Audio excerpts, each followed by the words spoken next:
আসসালামু আলাইকুম। তো আপনারা কেমন আছেন? তো আজকে চলে আসছি আমরা ধানমন্ডি মসজিদে নামাজ পড়তে। আমার ইচ্ছা একদিন আমি সব মসজিদে নামাজ পড়ব, কিন্তু একদিনে সব মসজিদে নামাজ পড়া যায় না। ঢাকা শহরে অনেক সুন্দর সুন্দর মসজিদ আছে। আমরা ধানমন্ডি মসজিদে নামাজ পড়তে আসছি। এই মসজিদে ছেলে মেয়ে উভয় নামাজ পড়তে পারে।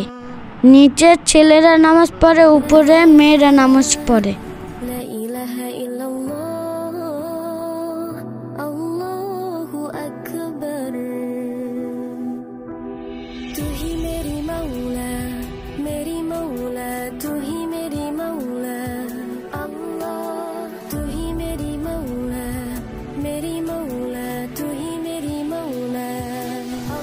নামাজ শেষ, সবাই চলে যাচ্ছে।